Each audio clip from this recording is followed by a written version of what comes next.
नमस्कार श्रोताओं, हम जानेंगे प्रसिद्ध भारतीय सिविल सेवक तिरुनेलई नारायण अय्यर शेषन (टी.एन. शेषन) के बारे में। तिरुनेलई नारायण अय्यर शेषन जीवनकाल 15 मई 1933 से 10 नवंबर 2019 तक एक भारतीय सिविल सेवक, नौकरशाह थे जिन्होंने भारतीय प्रशासनिक सेवा और एक राजनीतिज्ञ के रूप में कार्य किया। मद्रास में विभिन्न पदों और केंद्र सरकार के विभिन्न मंत्रालयों में सेवा देने के बाद उन्होंने वर्ष 1989 में भारत के 18वें कैबिनेट सचिव के रूप में कार्य किया। उन्हें भारत का 10वां मुख्य चुनाव आयुक्त नियुक्त किया गया वर्ष 1990 से 1996 तक, और वे अपने चुनावी सुधारों के लिए जाने गए। उन्होंने वर्ष 1996 में सरकारी सेवा के लिए रेमन मैग्सेसे पुरस्कार जीता।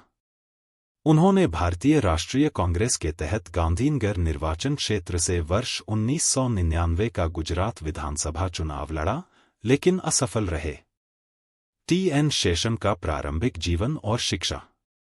तिरुनेलई नारायण अय्यर शेषन का जन्म 15 मई 1933 को केरल के पालघाट के तिरुनेलई गांव में हुआ था। वे 6 भाई बहनों में सबसे छोटे थे और उनके पिता जिला अदालत में वकील थे। उन्होंने अपनी स्कूली शिक्षा Basel Evangelical Mission Higher Secondary School से और इंटरमीडिएट की पढ़ाई गवर्नमेंट विक्टोरिया कॉलेज, पलक्कड़ से पूरी की, जहां वे ई श्रीधरन के समकालीन थे। हालांकि दोनों का चयन आंध्र प्रदेश के JNTU काकीनाडा में इंजीनियरिंग के लिए हुआ था, लेकिन टी.एन. शेषन ने मद्रास क्रिश्चियन कॉलेज में शामिल होने का फैसला किया। उन्होंने मद्रास क्रिश्चियन कॉलेज से भौतिकी में विज्ञान स्नातक ऑनर्स की डिग्री प्राप्त की और बाद में वर्ष 1950 से 1952 तक वहां पढ़ाया। टी.एन. शेषन की आजीविका।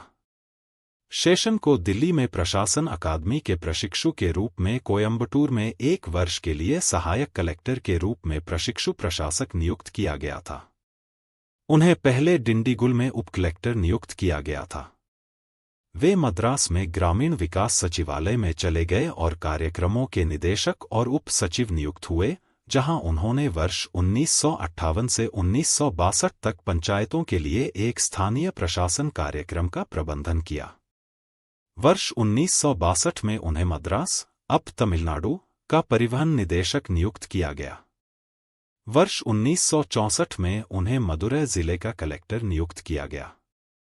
2.5 साल के बाद वे एडवर्ड एस मेसन फेलोशिप पर हार्वर्ड विश्वविद्यालय में अध्ययन करने चले गए, जहां उन्होंने वर्ष 1968 में लोक प्रशासन में मास्टर डिग्री हासिल की।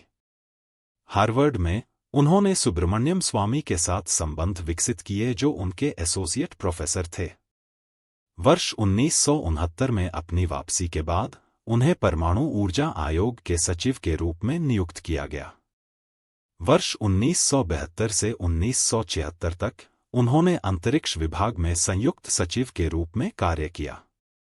वर्ष 1976 में वे तमिलनाडु लौट आए और उन्हें कुछ समय के लिए राज्य का उद्योग और कृषि सचिव नियुक्त किया गया। तमिलनाडु के मुख्यमंत्री के साथ मतभेदों के बाद उन्होंने इस्तीफा दे दिया और दिल्ली चले गए, जहां उन्हें तेल और प्राकृतिक गैस आयोग के सदस्य के रूप में नियुक्त किया गया और वे कार्मिक के प्रभारी थे।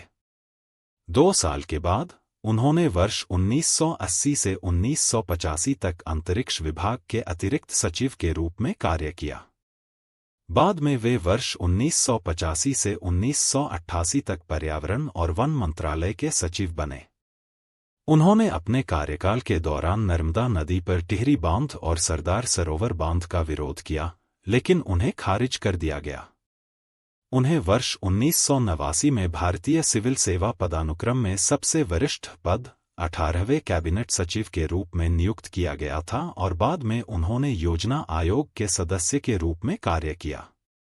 उन्हें 10वें मुख्य चुनाव आयुक्त के रूप में नियुक्त किया गया और उन्होंने 12 दिसंबर 1990 से 11 दिसंबर 1996 तक कार्य किया।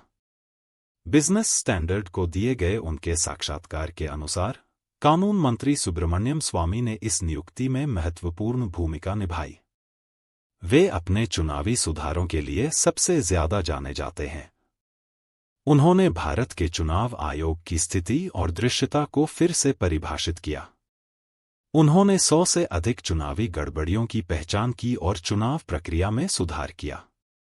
उनके द्वारा लागू किए गए कुछ सुधारों में चुनाव आचार संहिता का प्रवर्तन, सभी पात्र मतदाताओं के लिए मतदाता पहचान पत्र, चुनाव उम्मीदवारों के खर्च की सीमा, चुनावों का सामना करने वाले राज्य के अलावा अन्य राज्यों से चुनाव अधिकारियों की नियुक्ति शामिल है। उन्होंने मतदाताओं को रिश्वत देने या डराने, चुनाव के दौरान शराब बांटने, प्रचार के लिए सरकारी धन और मशीनरी का उपयोग करने, मतदाताओं की जाति या सांप्रदायिक भावनाओं को भड़काने, प्रचार के लिए पूजा स्थलों का उपयोग करने, बिना पूर्व लिखित अनुमति के लाउडस्पीकर और उच्च मात्रा में संगीत बजाने जैसी कई गड़बड़ियों पर अंकुश लगाया। वर्ष 1999 के भारतीय आम चुनावों के दौरान उनके सुधारों के कारण 1488 उम्मीदवारों को अपने व्यय खाते जमा न करने के कारण 3 साल के लिए अयोग्य घोषित कर दिया गया था। बताया गया कि उन्होंने 40,000 से अधिक व्यय खातों की समीक्षा की और झूठी जानकारी के लिए 14,000 उम्मीदवारों को अयोग्य घोषित किया। वर्ष 1992 में चुनाव आयोग ने चुनावी मुद्दों के कारण बिहार और पंजाब में चुनाव रद्द कर दिए।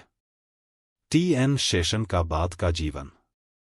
सीईसी के रूप में सेवानिवृत्ति के बाद उन्होंने वर्ष 1997 के भारतीय राष्ट्रपति चुनाव लड़ा और के.आर. नारायणन से हार गए। उन्होंने चेन्नई में Great Lakes Institute of Management में नेतृत्व पढ़ाया और कुछ समय के लिए LBSNA, मसूरी में पढ़ाया था। वर्ष 2012 में मद्रास उच्च न्यायालय ने उन्हें चेन्नई में पचैयप्पा ट्रस्ट चलाने के लिए अंतरिम प्रशासक नियुक्त किया। 10 नवंबर 2019 को चेन्नई में उनके घर पर उनका निधन हो गया। उन्होंने सन 1999 में गांधीनगर से भाजपा के दिग्गज नेता लाल कृष्ण आडवाणी के खिलाफ कांग्रेस के टिकट पर चुनाव लड़ा और हार गए। टी.एन. शेषन का व्यक्तिगत जीवन। उनका विवाह सन 1959 में जयलक्ष्मी शेषन से हुआ था। उनकी कोई संतान नहीं थी। वह मलयालम, तमिल, संस्कृत, अंग्रेजी, हिंदी, कन्नड़, मराठी और गुजराती सहित कई भाषाओं को जानते थे। उन्हें सन 1996 में सरकारी सेवा के लिए रेमन मैग्सेसे पुरस्कार मिला। यदि जानकारी अच्छी लगी हो तो कृपया चैनल को लाइक एंड सब्सक्राइब करे बिना ना जाए। मिलते हैं अगले वीडियो में। धन्यवाद।